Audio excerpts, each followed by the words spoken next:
tudo bem com vocês? Seja bem-vindo ou bem-vinda ao canal Terror Noturno. Vamos de relatos sobrenaturais?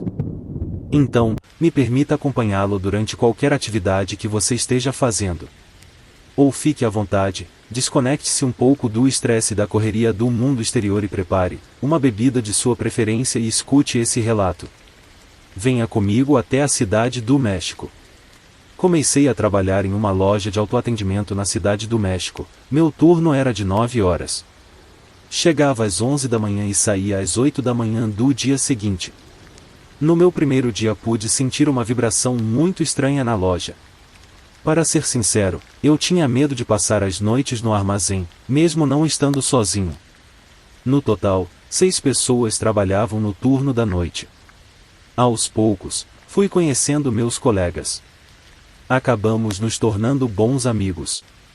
1 ou 2 da madrugada, tínhamos uma hora livre para jantar. Todos nos reunimos na sala de jantar. Tínhamos o hábito de contar histórias de terror enquanto o tempo passava. Nossa comida geralmente era acompanhada por histórias de fantasmas. Meus colegas acreditavam muito no paranormal, todos tiveram experiências com aparições. O responsável pelo turno nos contou que na loja, especificamente na área da cremeria, apareceu uma criança. Alguns dos meus colegas ouviram o choro de uma mulher e até viram a sombra daquela criança caminhando.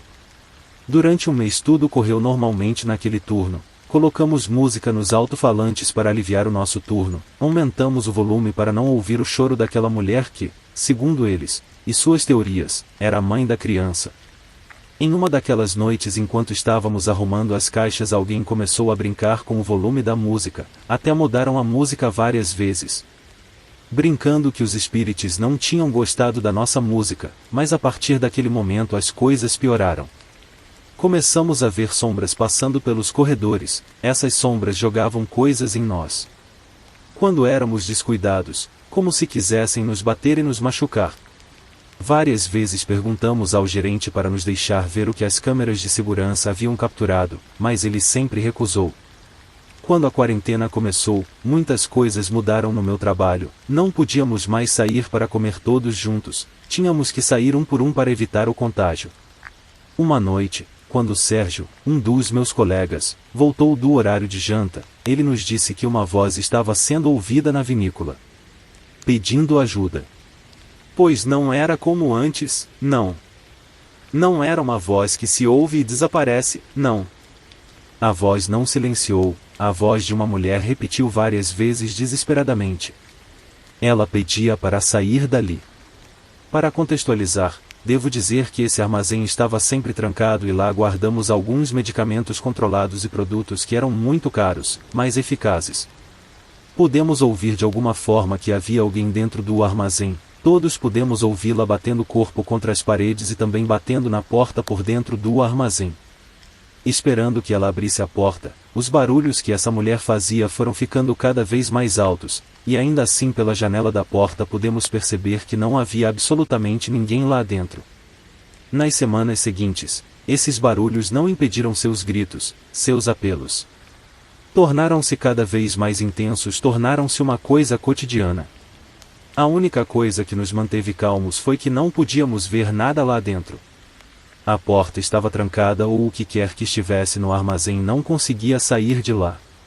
Uma noite estávamos todos arrumando a mercadoria que acabará de chegar. David e Pablo se adiantaram com algumas caixas, que levaram para o fundo da filial, onde ficava a loja. Eles demoraram muito para voltar. E quando eles pareciam muito pálidos e tremiam, perguntamos o que havia acontecido. Eles repetiam: vimos, vimos, vimos. Aparentemente estavam falando da criança fantasma. Disseram que ela havia passado por eles a poucos metros de distância, que estava correndo pelos corredores e que parecia que estava brincando, que parecia uma criança de verdade. Quando ele percebeu que meus colegas tinham visto ela só correu para se esconder atrás das geladeiras. Fomos todos ver a aparição. A essa altura já acreditávamos que tudo o que ali acontecia era possível, mas felizmente não vimos ninguém. Durante dias todos tivemos medo de vermos a criança, e que não fossem mais apenas os gritos daquela mulher, que seria o pior. Uma noite, por volta das 2 da manhã, saí na hora da janta, Estava tão cansado que preferi aproveitar esse tempo para tirar uma soneca na área. A sala de jantar era muito pequena e mal cabiam algumas mesas. Apaguei a luz e fechei a porta para que ninguém pudesse me incomodar. Acionei o alarme e adormeci lentamente. De repente fui acordado pelo som de risadas. Tenho certeza que ouvi a voz de um homem. A risadinha da criança veio do outro lado da porta. Eu não queria olhar para fora. Tentei voltar a dormir. Naquele momento senti alguém tocar minha perna direita. Era uma mão pequena. Sua pele parecia diferente. Parecia que estava queimando. Levantei-me com medo o mais rápido que pude. Saí da sala de jantar alguns minutos depois.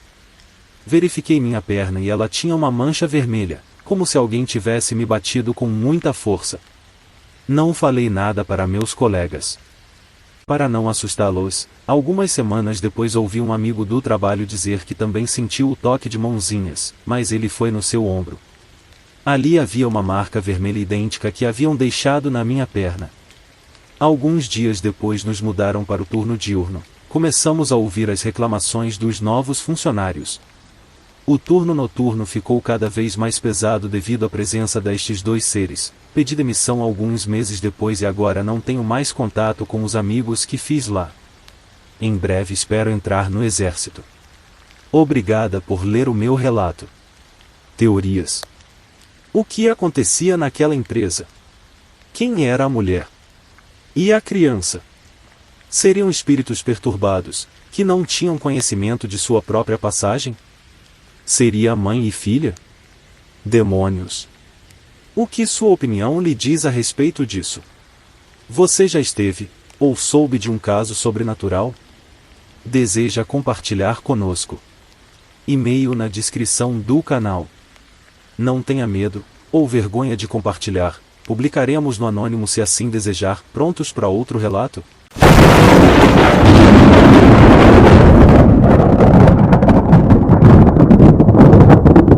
O que aconteceu com minha mãe está na minha família há vários anos.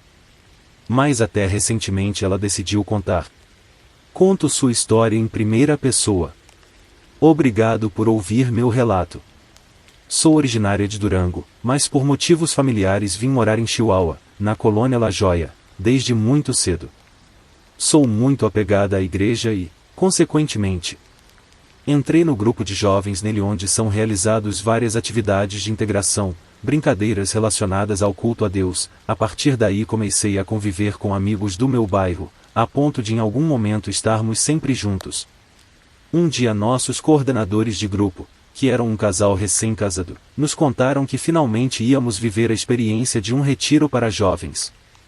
Quem não conhece, retiro é uma prática realizada pela igreja para grupos desde a juventude, que consiste em ir à igreja, aos conventos, aos lugares santos, etc. Para realizar atividades que fortaleçam a nossa fé no Senhor, o meu grupo de amigos ficou muito entusiasmado, pois era a primeira vez. Iríamos na sexta-feira, da semana seguinte voltaríamos no domingo de manhã, então aquela data fatídica chegou na sexta-feira, 10 de julho. A partir do ano 1998, saímos da igreja aproximadamente às 9 horas da manhã em direção à paróquia de Santa Isabel da Hungria. Chegamos por volta das 10h30. Descemos e fomos recebidos pelo padre que nos conduziu um tour pela paróquia. Ele nos mostrou nossos quartos e a esplanada, onde passávamos a maior parte do tempo. Nossos coordenadores nos separaram em dois grupos, um de meninos e outro de meninas, e nos designaram para duas grandes quartos diferentes. Pediram que vestíssemos roupas confortáveis, já que íamos iniciar nossas atividades. O dia passou completamente normal, brincadeiras, jogos, algumas outras rotinas, e tarde da noite fomos dormir, nos separamos em grupos e cada um foi para o seu quarto entre risadas e conversas. Eram 2 da manhã, lembro que começamos a sentir vibrações estranhas, a atmosfera ficou muito pesada como se algo estivesse para acontecer e então aconteceu. Gritos de partir o coração começaram a ser ouvidos, gritos que nunca ouvi falar da vida, eram gritos horríveis, gritos que nunca serei capaz de superar, todos na quarta ouviram. Mesmo com muito medo, fomos verificar o que estava acontecendo ali. foi que vimos o Andrés, um dos meninos que veio conosco, muito assustado. E ele nos contou que o Hilário estava se machucando no banheiro. Ele disse que tinha começado a se comportar muito estranho. Depois ele começou a rir. Só que ele ria de uma forma muito estranha que não se parecia com ele. Então ele disse que ia embora. Ele apenas disse isso e saiu para o corredor. O corredor escuro da igreja, que levava ao banheiro, ouviram como ele fechou a porta e momentos depois os gritos começaram e eles correram para ver o que estava acontecendo e foi quando encontraram Hilário saindo com a navalha. Seu rosto, braços estavam machucados e pediu ajuda ao mesmo tempo. Quando eles conseguiram contê-lo, ele começou a rir. Ele riu de um jeito horrível e o pior foi que ali nos corredores daquela igreja, daquele lugar sagrado, o Hilário começou a rezar em latim. Tentaram falar com ele, fazer ele parar, mas Hilário só interrompeu suas orações, aquelas orações que pareciam uma zombaria, para voltar a rir. Então eles o deixaram ir e ao se ver livre, com as mãos cheias de sangue, correu até o espelho do banheiro para começar a desenhar símbolos. Andrés não parava de tremer. Enquanto nos contava o que estava acontecendo com Hilário, os gritos não paravam de ser ouvidos, como o pano de fundo macabro para aquela história. De repente, aqueles gritos incessantes começaram a ser ouvidos cada vez mais alto. Foi então que percebemos que Hilário estava cada vez mais perto. Hilário apareceu de repente no corredor, correndo em nossa direção de quatro como se fosse um animal. Por um momento ficamos petrificados, mas um segundo depois já estávamos correndo em direção aos aposentos do padre. Quando acordamos, ele parecia chateado. Ele pensou que estávamos fazendo uma piada, mas quando ouviu os gritos correndo pelos corredores saiu rapidamente para procurá-lo, e encontrou Hilário. E quando viu que o padre se aproximando, começou a ficar muito agressivo, mostrou os dentes como se fosse uma fera encurralada. O padre pediu para a gente agarrar ele, todos juntos, e para termos fé, e quando a gente finalmente o fizemos, levamo-lo ao templo. Alguns o seguraram, outros formaram um círculo de mãos dadas e começaram a rezar enquanto o sacerdote nos acompanhava rezando. Aí não paramos, não importava o que acontecesse, ele fechava os olhos e não parava, não importava o que ouvissemos. O vento soprava pelos corredores do templo, gritando em todos os cantos como se fossem milhares de almas em dor. As orações do padre foram ouvidas. Ficou na minha cabeça para sempre os gritos de Hilário, como todas as palavras horríveis que ele gritou naquela noite. Eu ainda queria acreditar que tudo era uma loucura, um pesadelo. Que havia algo sério no Hilário, que era mental. Até que a voz dele mudou de um jeito que não se explica. Uma voz grossa que falava como o padre. Ele falava em inglês, em latim, em alemão, uma voz que acrescentava frases com perfeição e que parece que não saiu daquele garoto de 14 anos, do nosso amigo. Senti como se horas tivessem passado, mas era apenas alguns minutos de gritos. As vozes pararam, calaram-se, não havia como dormir, embora nos pedissem para ir para os nossos quartos. De manhã procuramos Hilário, ele num quarto, dormindo com vários padres e freiras à volta. Eles nos mandou de volta para casa, mas ele não podia ir embora. A viagem começou naquele momento. Demorou semanas para vê-lo novamente, mas ele não era mais o mesmo. Aos poucos ele parou de falar conosco.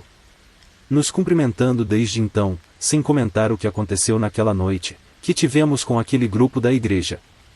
Agora, já adulto, em volta de uma fogueira, ele nos contou tudo o que viveu depois daquela noite. Ele nos contou que ele ouviu vozes que chamavam, ele via sombras por onde passava e tinha um sonho recorrente onde 3 seres vestidos de preto entravam em seu quarto para levá-lo embora. Graças a Deus, ele agora está bem.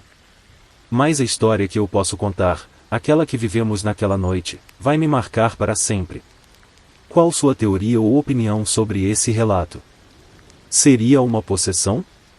Problema espiritual? Ou mental? Conte-me nos comentários, eu gostaria muito de ler e saber sua opinião. São 22 horas, no horário brasileiro. Muito obrigado e se você teve alguma experiência sobrenatural escreva para o e-mail fixado na descrição do canal. Um grande abraço a todos, até o próximo vídeo e o último a sair, por favor apague as luzes e feche a porta. Boa noite.